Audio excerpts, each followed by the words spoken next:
All right. Well, welcome back to the iWealth podcast, where we talk about all things financial, family meetings, right? Yeah. It is a big topic. It is extremely hard to do. Yeah. And this is something that you have a lot of expertise in, but it's also socially extremely awkward. Yeah, it is, Matt. I mean, think about sitting down with your mom and dad or grandpa and grandma and talking about money. No. Yeah. It's super weird. Yeah. It's so important, and I really enjoy it.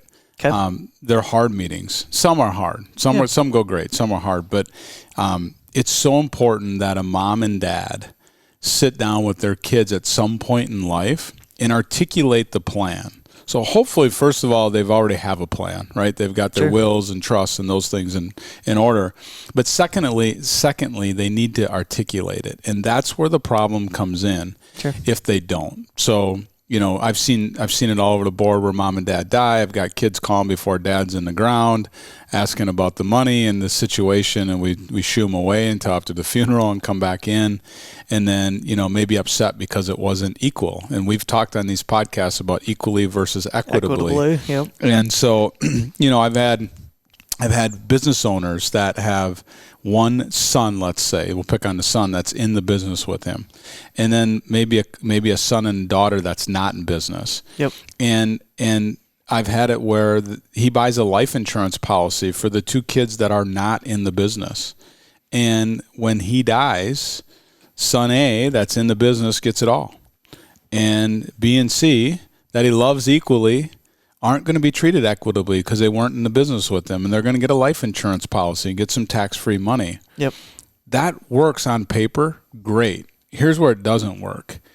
When he dies and he's never told them about it, and they show up to the table and they think they're going to be 1/3 owner in the business that they had nothing to do with. Yeah. Doesn't work.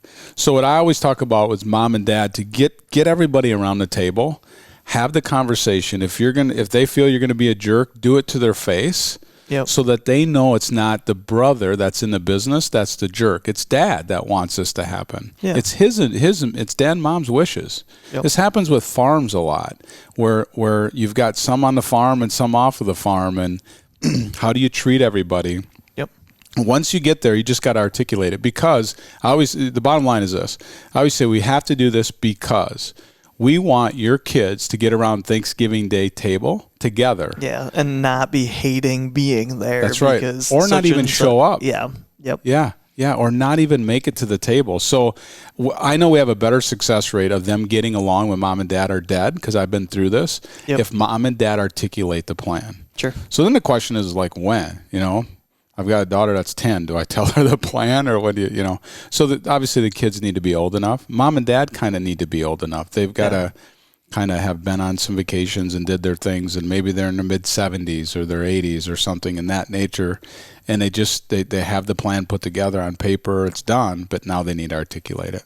Very cool. So in an ideal world, families that are coming up, whether they're coming through a transition or there's a health thing, sitting down with all of the kids is something that you're kind of helping negotiate those waters, or kind of tread through those waters, and having another person, if I can get you right, having another person in the group that isn't a part of the family is one of the keys that kind of unlocks that door and makes the conversation not so awkward, because you don't have to go right from that into mom making dinner, or go right from that into, okay, now we have to leave the office, and then everyone can go back and have some time to process. Yeah, it allows me as the advisor to bring up the concept, like, here's what we did for mom and dad, along with the lawyer and the accountants and things, and here's how things are set up to be, and I can present it, and dad can put his rubber stamp on and said, yep, that's the way I want it. And you get to be the bad guy or the good guy or whatever it is, and it's not directly, it's not directed at mom and dad. And and this happens, if back to that scenario I painted, if B and C, the kids that are out of the business, if they have a problem with it, bring it up, articulate it. I'll ask those questions, like, how does that make you feel, and those type of things, so that we get that out on the table, and we get over it, and then we move on, and at least, again, 10 years down the road, mom and dad aren't here. Those kids are around Thanksgiving table. And if they're still bitter, and not angry at each other. Yeah, and if they're still bitter, they're bitter at dad that's dead, instead of the brother that's in the business. Or you. Or me. Yeah. Well, they might be mad at me too. So hopefully they won't be. It's just super important. A lot of people put great documents and stuff together. They don't They don't get the plan out there to the kids. Yeah, and the kids don't know what's happening. Yep. So if it's time for a family plan, Yep. what's the next step? Then I think you need to get with an advisor of some sort to help facilitate that family plan. First of all, get it in place. Secondly, have somebody like ourselves sit down with you and articulate that plan to the family. Yeah, and I think an important thing even for the parents is have a plan, but also have the wiggle room to listen to the kids. Because as a kid, sometimes there's other pieces to the puzzle that maybe mom and dad aren't aware of. Right. And I think as a parent, being open to having a plan, but also realizing that your kids get some stake, in that, I think is an important thing for those parents Super to do. important point. I've had it where clients, mom and dad, have changed the plans based upon the conversation around the table. Yeah. Not a lot, but they've altered it to make everybody feel right, or something they haven't thought of. Oh, yeah, I didn't know you wanted to do that. They didn't ask on the front end. Just went and did it. I didn't know that your wife was pregnant. That's what off. I'm thinking of at the back of my head. Oh, that's yeah. Or I didn't know George wanted to come into the family farm business, the grandson or something. So there's just those things that kind of go on.